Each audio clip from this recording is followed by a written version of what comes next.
Darius Falcon will be fighting David Stevens. 4-1-0 fell.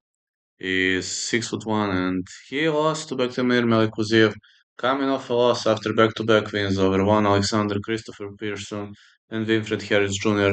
He'll be squaring off against David Stevens, whose current shape is really decent. Against Bektemir Melikuziev, he barely lost via split decision, but I thought he won that fight.